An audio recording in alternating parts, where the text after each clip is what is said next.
بسم الله الرحمن الرحيم. اللهم صل على محمد وعلى آل محمد كما صليت على إبراهيم وعلى آل إبراهيم إنك حميد مجيد. اللهم بارك على محمد وعلى آل محمد كما باركت على إبراهيم وعلى آل إبراهيم إنك حميد مجيد.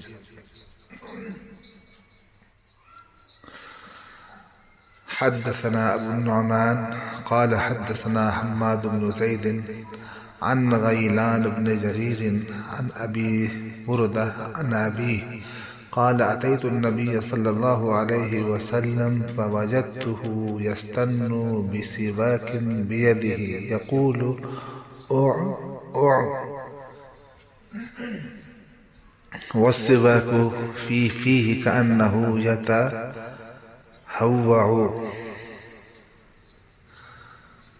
ہم سے ابو النعمان نے بیان کیا، کہا ہم سے حماد ابن زید نے غیلان ابن جریر کے واسطے سے نقل کیا، وہ ابو بردہ سے، وہ اپنے باپ سے نقل کرتے ہیں کہ میں ایک مرتبہ رسول اللہ صلی اللہ علیہ وسلم کی خدمت میں حاضر ہوا تو میں نے آپ کو اپنے ہاتھ سے مسواک کرتے ہوئے پایا اور آپ صلی اللہ علیہ وسلم کے منہ سے او او کی آواز نکل رہی تھی اور مسواک آپ صلی اللہ علیہ وسلم کے منہ میں تھی، جس طرح آپ صلی اللہ علیہ وسلم طے کر رہے ہوں، جس طرح آپ صلی اللہ علیہ وسلم طے کر رہے ہوں۔ یہ بخاری شریف کی روایت ہے۔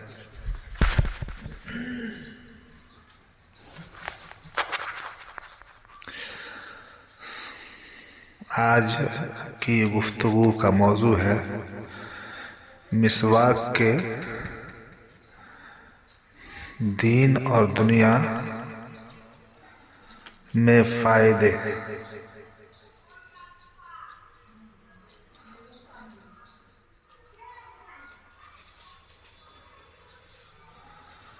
مسواک ہمارے نبی محمد رسول اللہ صلی اللہ علیہ وسلم کی ایک ایسی سنت ہے جو آپ صلی اللہ علیہ وسلم نے اپنی زندگی کے آخری وقت تک بھی نہیں چھوڑی۔ حضرت عائشہ رضی اللہ تعالی عنہ آپ صلی اللہ علیہ وسلم کو مسواک چبا کر دیا کرتی تھی اور آپ صلی اللہ علیہ وسلم اسے استعمال کیا کرتے تھے۔ مسواک کرنا متفقہ طور پر تمام علماء کرام کے نزدیک سنت ہے، مگر حنفیہ کے نزدیک خاص طور پر وضو کے لیے اور امام شافعی رحمۃ اللہ علیہ کے نزدیک وضو و نماز کے وقت مسواک کرنا مسنون ہے۔ نیز نماز فجر اور نماز ظہر سے پہلے بھی مسواک کرنے کی بہت تاکید کی گئی ہے۔ مسواک کرنے میں بڑی خیر و برکت اور بہت ہی فضیلت ہے۔ چنانچہ علماء لکھتے ہیں کہ مسواک کرنے کی فضیلت میں 40 احادیث وارد ہوئی ہیں۔ ان سب کا احاطہ تو ابھی مشکل ہے،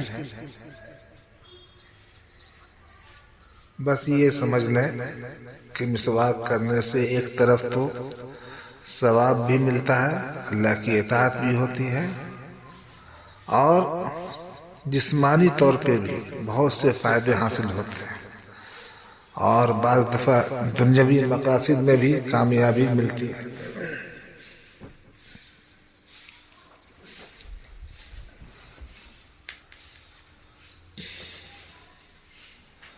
حضرت حذیفہ رضی اللہ تعالیٰ عنہ کہتے ہیں کہ جب نبی کریم صلی اللہ علیہ وسلم رات کو سو کر تہجد کے لیے اٹھتے تو سب سے پہلے اپنے منہ کو مسواک سے صاف کرتے تھے۔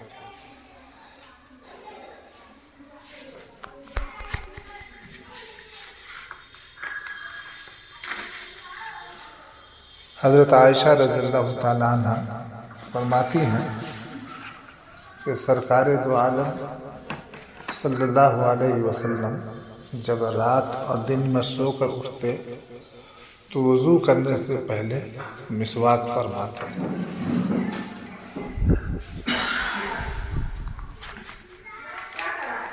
اس حدیث سے معلوم ہوا کہ رسول اللہ صلی اللہ علیہ وسلم دن میں بھی قیلولہ کے وقت آرام فرماتے تھے،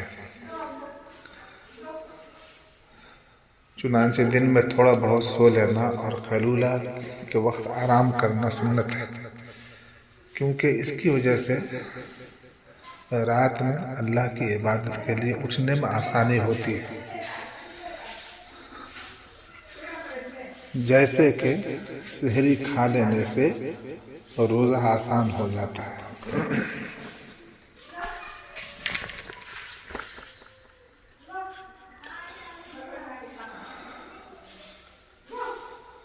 حضرت ابو ہریرہ رضی اللہ تعالیٰ عنہ سے روایت ہے کہ رسول اللہ صلی اللہ علیہ وسلم نے فرمایا کہ اگر میں اپنی امت کے لیے شاق نہ جانتا تو انہیں ہر نماز کے وقت مسواک کا حکم دیتا۔ حضرت ابو امامہ سے روایت ہے کہ رسول اللہ صلی اللہ علیہ وسلم نے فرمایا مسواک کیا کرو، اس لیے کہ مسواک منہ کو صاف کرنے والی اور پروردگار کو راضی کرنے والی ہے۔ حضرت ابو امامہ رضی اللہ تعالیٰ عنہ سے روایت ہے کہ رسول اللہ صلی اللہ علیہ وسلم نے فرمایا مسواک کیا کرو، اس لیے کہ مسواک منہ کو صاف کرنے والی اور پروردگار کو راضی کرنے والی ہے۔ جب بھی میرے پاس جبرائیل علیہ السلام آئے مجھے مسواک کی تاکید کی، حتیٰ کہ مجھے اندیشہ ہوا کہ مسواک مجھ پر اور میری امت پر فرض ہو جائے گی، اور اگر مجھے اپنی امت پر مشقت کا خوف نہ ہوتا تو میں مسواک کو اپنی امت پر فرض کر دیتا، اور میں اتنا مسواک کرتا ہوں کہ مجھے خطرہ ہونے لگتا ہے کہ کہیں میرے مسوڑھے چھل نہ جائیں۔ حضرت ابن عباس رضی اللہ عنہما سے مروی ہے کہ ایک مرتبہ کسی نے نبی پاک صلی اللہ علیہ وسلم سے عرض کیا، یا رسول اللہ، جبرائیل امین علیہ السلام نے آپ کی خدمت میں حاضر ہونے میں اس دفعہ بڑی تاخیر کر دی۔ نبی پاک صلی اللہ علیہ وسلم نے فرمایا کہ وہ تاخیر کیوں نہ کرے، جبکہ میرے ارد گرد تم لوگ مسواک نہیں کرتے، اپنے ناخن نہیں کاٹتے، اپنی مونچھیں نہیں تراشتے، اور اپنی انگلیوں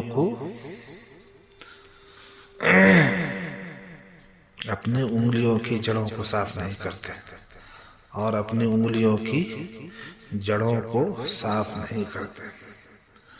حضرت ابو ہریرہ رضی اللہ تعالیٰ عنہ سے روایت ہے کہ رسول اللہ صلی اللہ علیہ وسلم نے فرمایا اگر مجھ کو مومنین کے دشواری میں پڑ جانے کا خوف نہ ہوتا تو میں نماز عشاء میں تاخیر کرنے اور ہر نماز کے لیے مسواک کرنے کا حکم دیتا۔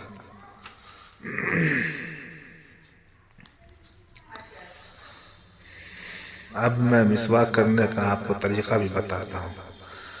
مسواک کرنے کا سنت طریقہ یہ ہے کہ دانت کے اوپری حصے پر بھی کیا جائے اور نچلے حصے پر اور داڑھوں پر بھی دائیں جانب سے مسواک کی ابتدا کرے، کم سے کم 3 بار اوپر 3 بار نیچے پانی کے ساتھ مسواک پھیرنی چاہیے۔ مسواک چوڑائی میں یعنی دائیں حصے سے بائیں حصے کی طرف کرنی چاہیے، طول میں مسواک کرنا بہتر نہیں کہ اس سے مسوڑھے زخمی ہو سکتے ہیں۔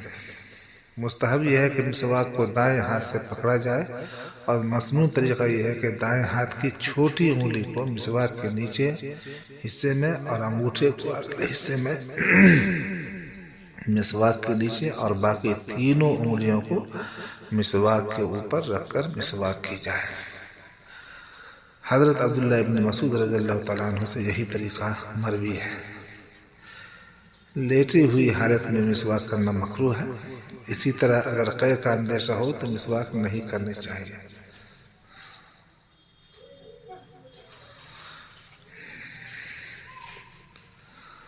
مسواک کے آخرت میں بہت سارے فائدے ہیں. ان میں سے بعض میں بیان کرتا ہوں. ایک یہ کہ رب کی خوشنودی کا ذریعہ ہے. فرشتے اس سے خوش ہوتے ہیں. اتباع نبی پاک صلی اللہ علیہ وسلم ہے. نماز کے ثواب کو بڑھاتی ہے. شیطانی وسوسے سے دور ہو جاتے ہیں. قبر میں مونس ہے. موت کے وقت کلمہ یاد دلاتی ہے. مسواک کا اہتمام کرنے والا پل سراج سے بجلی کی طرح گزرے گا.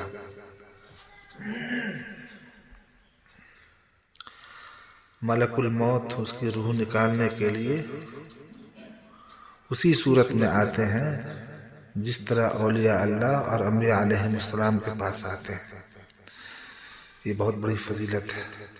دنیا سے رخصت ہوتے وقت نبی کریم صلی اللہ علیہ وسلم کے حوض کوثر کی رحیق مختوم پینے کا شرف حاصل ہوتا ہے. یہ فوائد مرقات المفاتیح میں ملا علی قاری رحمۃ اللہ علیہ نے بیان کیے ہیں. اسی طرح انہوں نے مسواک کے کچھ دنیاوی فوائد بھی بتائے ہیں. مثلا منہ کی پاکیزگی، موت کے علاوہ ہر مرض کی شفا، نگاہ کی روشنی کا بڑھ جانا، مسوڑوں کی مضبوطی، بلغم کو دور کرنا، یہ سب فائدے وابستہ ہیں. حافظہ کو قوی کرتی ہے مسواک. کھانا ہضم کرتی ہے. منی کی افزائش ہوتی ہے. بڑھاپا جلد آنے نہیں دیتی. کمر کو طاقت دیتی ہے. عقل تیز کرتی ہے. چہرہ کو بارونق بناتی ہے اور درد سر کو بھی دور کرتی ہے. اور بھی بہت سارے فوائد ہیں. انشاءاللہ آئندہ کسی مجلس میں بتاؤں گا. اور جو شخص